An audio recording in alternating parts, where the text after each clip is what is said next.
Bonjour à tous, la presse est unanime, elle est inimitable. Ses prestations scéniques sont drôles, elles sont totalement d'actualité et puis surtout, elle a une voix en or. Bienvenue dans le face-à-face de Zoé l'aspiratrice.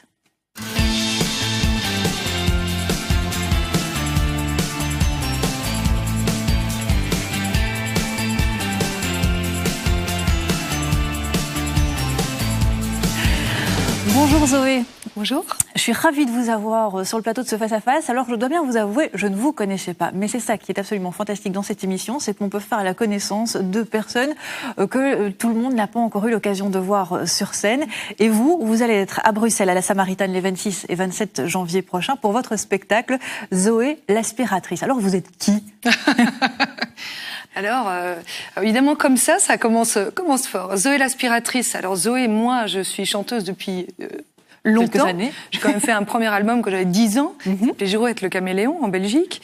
Et c'est vrai que là, mon tout dernier s'inspire, on va dire, fortement de ma vie. Et ça s'appelle donc L'aspiratrice. C'est l'histoire d'amour entre moi et mon aspirateur. Voilà, parce qu'on en a toute une, il faut bien l'avouer, une histoire d'amour avec notre aspirateur, ou plus ou moins, enfin, amour voilà. Ou haine, c'est un peu pareil. Exactement. Et pour justement que l'on comprenne bien votre univers, qui est particulier, j'ai dit, c'est inimitable, eh bien, je vous propose qu'on découvre quelques extraits, justement, de ce spectacle que l'on verra à la Samaritaine. Inspire, inspirez, expire, expirez, mais oui, c'est moi l'aspiratrice. Inspire, inspirez, expire, expirez, moi qui suis à votre service.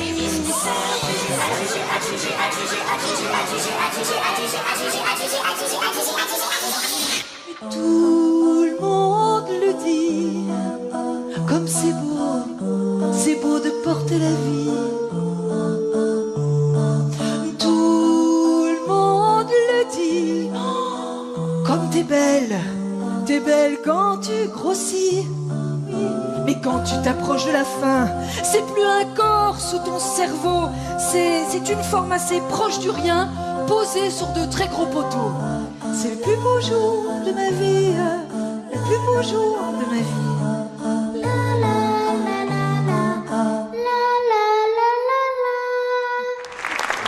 Voilà, devenir maman, le rêve. De 0 à 3 ans, en gros, on devient gardienne de nuit, marionnettiste Eva Chalet. De 18 à 27, hôtelière, banquière et surtout conseillère en insertion sociale. Rimel Tampax, surprise partie, dernier métro, gourmette pétard, purée calcium, flanelle pantoufle, caramel mou, dentier prostate. Tu sais, j'ai vraiment tout tenté, 212 régimes commencés, du Weight Watcher se dissocier jusqu'à l'hyper protéiné, 224 pédicures, 320 French manucure, 613 pots de crème vidée, 30 millions de poils arrachés. Gin tonic, hey. Avec gros soleil, Dominique.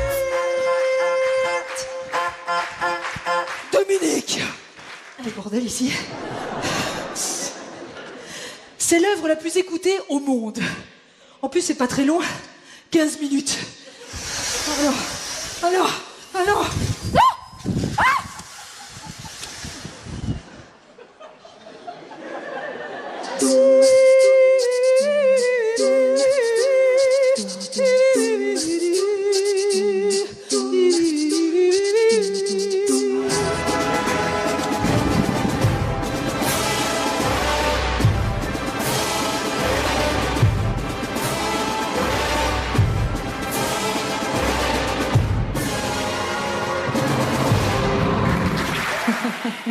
On en a vu quelques-uns, là, des extraits de ce spectacle que l'on va pouvoir découvrir. On peut dire que c'est de l'humour mis en chanson, le tout avec une mise en scène très théâtrale.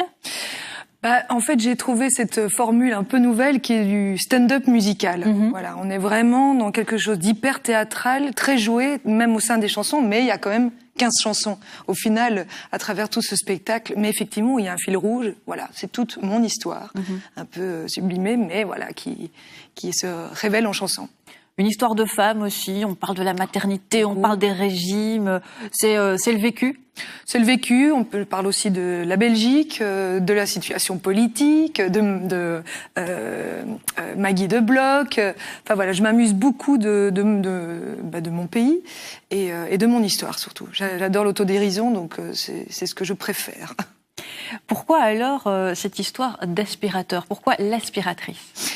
Tout est parti à cause du fait que je trouve qu'il y a cette espèce de principe de femme-objet. Et j'avais envie de traiter ça en ayant marre d'être une femme-objet tout au long de ma vie et en faisant donc le choix assez simple de prendre un homme-objet, à savoir mon aspirateur.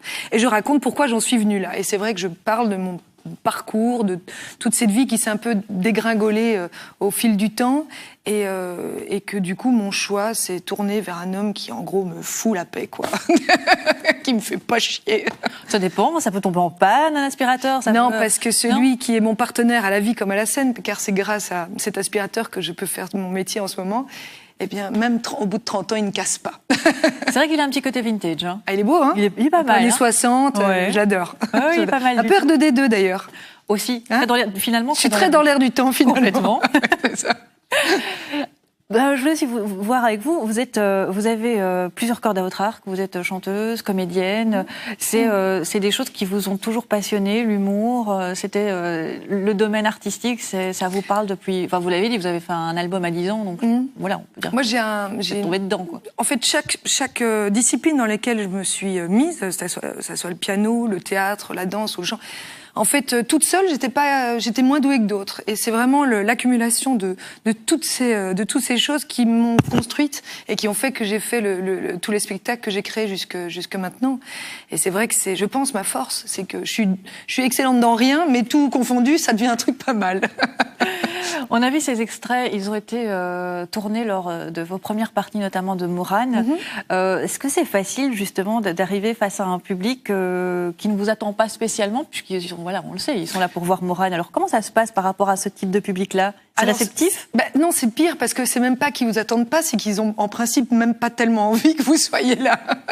Mais l'avantage, c'est que Mourane, c'est quelqu'un... Enfin, elle le dit d'ailleurs sur la scène, elle me connaît depuis que j'ai 2 ans et demi, donc je lui ai proposé de faire ses premières parties et elle m'accueille déjà rien qu'en m'annonçant avant d'entrer en scène et par après je fais un duo avec elle, donc il y a vraiment un esprit très familial et je pense que le public le ressent et en tout cas dans toute cette tournée le public au bout de 3 chansons embarque et c'est très agréable, très agréable. Non, c'est plutôt bien accueilli, je dois dire franchement ça marche bien. Oui, on l'entend d'ailleurs, les rires sont là, ils sont présents et voilà, ça marche bien.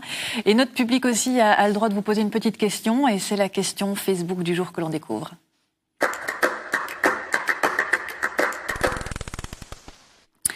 Alors aujourd'hui, eh bien, c'est Charlotte de Bruxelles qui a souhaité vous poser une question que l'on voit et qui s'affiche. Quel humoriste admirez-vous le plus? Je vais pas être très originale. Je pense que vraiment j'ai un faible pour Muriel Robin. Oui. Oui, je pense. Enfin, c'est de nouveau une question de personnalité, de rentre dedans et de jeu de comédienne. Alors c'est un peu.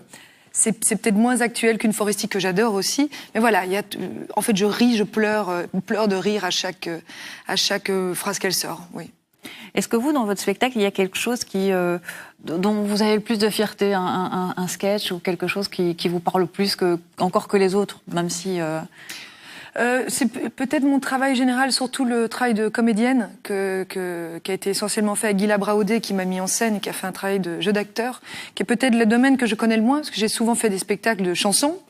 Et ici, j'avais vraiment envie de franchir ce cap de sketch aussi, en dehors des moments chantés. Et c'est finalement pas un exercice aussi simple, parce que c'est vraiment, c'est millimétré, quoi, l'humour. Et ça, peut-être que j'en suis fière, parce que je vois que ça fonctionne. Donc, c'est peut-être ce dont je suis le plus fière dans ce spectacle aussi. Et vous faites tout vous-même? Vous écrivez vos textes? Alors, vous les mettez en chanson? J'écris. Tous les textes sont de moi. En revanche, les musiques et surtout tous les arrangements vocaux, parce qu'il n'y a pas un seul instrument dans ce spectacle, sont de Jean-Luc Favchan. Et tout ce que je ne fais pas, c'est mon compagnon qui le fait, Frédéric Trétou, qui fabrique mon Monsieur Patate d'aspirateur, ma robe, voilà. Vous êtes sur les planches avec votre humour depuis combien de temps? 18 ans, enfin depuis que j'ai 18 ans. Je vous dirai pas du coup combien ça fait en tout. Non, mais ça va, je sais encore compter, merci. Vous avez donc votre style qui est à vous. Est-ce que vous trouvez que cela manquait justement au niveau de la scène et des humoristes? Parce que c'est vrai que vous l'avez dit, il y a des tas d'humoristes aujourd'hui, femmes ou hommes, qui sont là très présents, qui ont leur patte bien à eux. Et vous faites quelque chose qui est assez différent, effectivement. C'était quelque chose qui manquait à l'heure actuelle en Belgique? Alors, je ne l'ai pas fait parce que ça manquait, ça certainement pas. En revanche, je sais qu'il y a une Christelle Cholet qui le fait, mais par contre, c'est que des reprises. Alors ici, c'est peut-être le cap un peu plus difficile à franchir, qui est qu'effectivement, c'est un stand-up musical, mais pas avec des références, si ce n'est que le boléro de Ravel que je fais à la fin. Mais voilà, il n'y en a pas. Donc, c'est vrai qu'il faut juste ce cap pour que les gens arrivent dans la salle pour venir découvrir. Et vous êtes une Belge qui habitait Paris. Vous avez décidé de conquérir la scène française. C'est quelque chose qui vous tenait à cœur? Ça fait un moment, et en fait, c'est vraiment là qu'on m'a accueilli plutôt les bras ouverts. Quand j'ai débarqué à Paris, c'est vrai que ça a été... Il n'y avait pas encore cette grande mode de belgitude là-bas, donc c'était les Belges, j'adore. Et donc quand j'étais sur scène là-bas, ça fonctionnait plutôt bien, mon humour, mon autodérision. Et c'est vrai que c'est toujours là que ça m'a plutôt souri. Voilà, donc c'est là que je reste. Et puis ça m'empêche pas de venir presque toutes les semaines voir ma famille. Hein. Oui, on y est attaché finalement à cette petite Belgique. Oh oui. Avant de se quitter, eh bien, nous avons bien évidemment une question humeur de l'invité.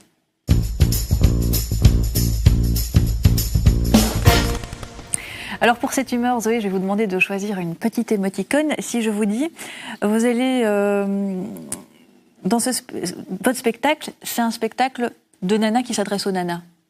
Ça vous inspire quoi comme humeur? Ça vous fâche? Ça vous fait rire? Non, je prends le premier que les cœurs. Oui. Oui.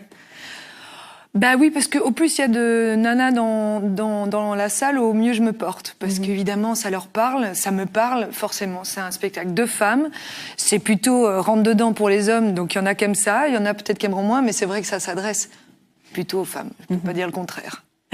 Merci beaucoup. Et pour terminer, quelle question vous pose-t-on le plus souvent en interview? Peut-être celle-là, justement. Oui. Oui. Le fait que c'est un spectacle pour les nanas? Oui, pour les femmes? Oui. Oui. C'est malgré tout, même si dans le spectacle il y a plein de choses différentes, malgré tout, c'est vrai que toute cette récurrence sur la grossesse, en même temps tout en étant assez avec beaucoup de mordants, mais sur effectivement toutes ces questions de femmes quotidiennes, voilà, on me le pose souvent. Oui. En tout cas, merci d'avoir été avec nous pour nous présenter donc ce spectacle le 26-27 janvier à la Samaritaine à Bruxelles. Zoé l'aspiratrice, vous et votre superbe aspirateur. Merci beaucoup. Merci beaucoup. Pour nous quitter, on va faire un petit selfie comme ça. Eh bien, nos téléspectateurs pourront avoir une petite trace de ce face-à-face sur la page Facebook. Oui, vous aussi. Je l'envoie. Voilà. Merci beaucoup. Donc 26-27 janvier.